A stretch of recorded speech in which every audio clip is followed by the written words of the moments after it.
So, ఇక్కడ భలే ఇది. ఇలాంటిది ఇప్పుడు కొత్తగా ఒక సంఘటన జరిగింది. ఇది ఇంకా దురదృష్టకరమైన సంఘటన. ఉత్తరప్రదేశ్‌లో కౌశాంబి అనే ఒక టౌన్ ఉంది.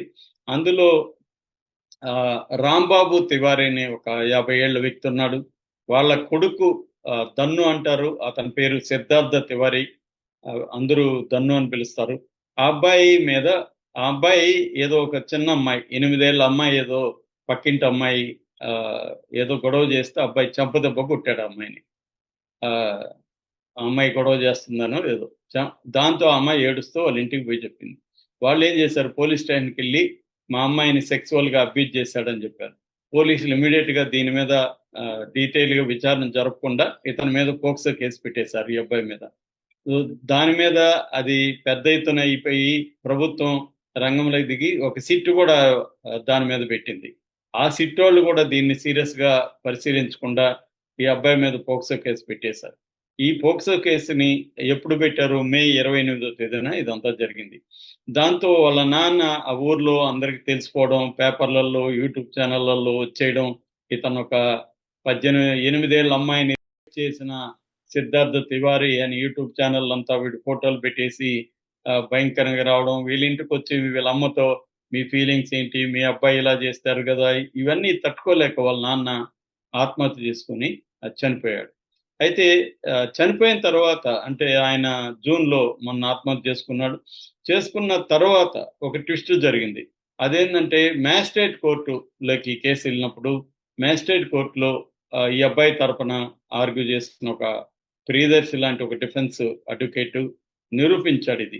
అంటే సీసీటీవీ ఫుటేజులు, సాక్ష్యాల్ని వీళ్ళంతా తీసుకెళ్ళి ఆ అబ్బాయి చెంపదెబ్బ కొట్టాడు తప్ప, ఆ అమ్మాయిని లైంగికంగా ఏ రకంగా వేధించలేదు అనేది అతను నిరూపించిన తర్వాత కోర్టు ఎఫ్ఐఆర్‌లో నుంచి పోక్సో తీసేసింది. ఓన్లీ ఆ అమ్మాయిని కొట్టిన దాని మీద మాత్రమే కేసు పెట్టండి. దానికి కూడా బెయిల్ ఇవ్వాలండి. బెయిల్ ఇవ్వచ్చు అని చెప్పి ఇచ్చింది. సో, ఇదంతా బానే ఉంది. కానీ వాళ్ళ నాన్న చనిపోయాడు. అంటే మన దేశంలో ఏం జరుగుతుందంటే ఒక పక్క టెక్నాలజీ కొత్త టెక్నాలజీ రావడం, ఏఐ రావడం, సెల్ ఫోన్లు రావడం, నో మనకి సెక్సువల్ రెవల్యూషన్ లాంటిది వచ్చేయడం. అంటే అమ్మాయిలు, అబ్బాయిలు కలిసిపోవడానికి ఈజీగా సోషల్ మీడియా హెల్ప్ చేయడం. స్త్రీ పురుషుల మధ్య సెక్సువల్ సంబంధాలు విపరీతంగా పెరిగిపోవడం. ఒక్కరని కాకుండా ఒక్కరు, నలుగురు, ముగ్గురు అలాగా అమ్మాయిలకైనా మల్టిపుల్ రిలేషన్స్ ఉన్నాయి. అబ్బాయిలకి మల్టిపుల్ రిలేషన్స్ ఉన్నాయి. ఈ కాంటెక్స్ట్‌లో ఏమవుతుందంటే విపరీతమైన ఈ కాన్ఫ్లిక్ట్ అనేది పెరిగిపోయింది. ఈ కాన్ఫ్లిక్ట్‌లోకి చట్టం ఎంటర్ అయిపోయి చట్టము తర్వాత మొరాలిటీ అంటే ట్రెడిషనల్ వాల్యూస్ ఏమో కంప్లీట్‌గా మారలేదు. ఇవన్నీ మారిపోయినాయి. వీటికి అనుగుణంగా చట్టాల్లో సరళీకరణ జరగాలి. తర్వాత ట్రెడిషనల్ వాల్యూస్ అనేవి బ్రేక్ అయిపోవాలి. బ్రేక్ అవ్వట్ల. ఈ అందుకనే ఇప్పటికి కూడా మొన్న కూడా మనం హనీమూన్ కపుల్‌లో సోనం చేసిన దానికి కూడా నేను ఎక్స్‌ప్లనేషన్ ఇచ్చాను.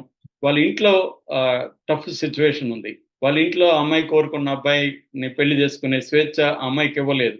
దాంతో ఆ అమ్మాయికి ఏమి అనుకున్నది చంపేద్దాం అనుకున్నది. పెళ్లి చేసుకొని ఒకడిని చంపేసి విధవ అనుకున్నది. సో, అంటే ఆ అమ్మాయి దగ్గర డబ్బులు కొంతున్నాయి. టెక్నాలజీ ఉంది. దానికి తగిన స్కీమ్ వేయగలిగిన నాలెడ్జి ఇవన్నీ కూడా ఇంటర్నెట్ ఇస్తుంది. ఇంటర్నెట్‌లో సెర్చ్ చేయొచ్చు. ఎట్లా చంపాలి ఏంటి? ఇవి జరుగుతున్నాయన్నమాట. లేటెస్ట్‌గా ఇప్పుడు పోక్సో కేస్ కూడా అదే. మనకు తెలుసు ఇటువంటి ప్రత్యేక చట్టాల్ని ప్రభుత్వాలే దుర్వినియోగం చేస్తున్నాయి. పోలీసులు దుర్వినియోగం చేస్తున్నారు. దీని మీద సీరియస్‌గా ఆలోచించాల్సిన అవసరం ఉంది. ఎస్సీ, ఎస్టీ యాక్ట్ కూడా ఇలాగే అది మంచి ఉద్దేశంతో తీసుకొచ్చింది. కానీ అప్పర్ కాస్ట్ ప్రభుత్వాలే అంటే ఇప్పుడు తెలుగుదేశం కొమ్మినేని మీద లేటెస్ట్‌గా ఎస్సీ యాక్ట్ పెడితే ఎస్సీ, ఎస్టీ కోర్టే మందలించి డీఎస్పీకి, ఎస్పీకి మెమో జారీ చేసింది. అంటే కావాలనే వీళ్ళు మిస్‌యూజ్ చేస్తున్నారు ఈ చట్టాన్ని. నిజమైన బాధితులకు ఆ చట్టం హెల్ప్ కానీకుండా ఆహ్, ఒక అబద్ధపు ఆహ్, కేసులు పెట్టేసి ఇరికించేయడం అనేది పోక్సో కేసులో విపరీతంగా జరుగుతుంది. మరి దీని పర్యవసనాలైతే ఆహ్, ఇలా ఉంటున్నాయి. ఇప్పుడు అభం శుభం తెలియని ఒక తండ్రి తన కొడుకు పోక్సో కేసులో ఇరుక్కున్నాడని చనిపోయాడు. ఆ చనిపోయిన తర్వాత ఆహ్, అతని మీద కేసు కొట్టేశారు. ఇంతకంటే దారుణం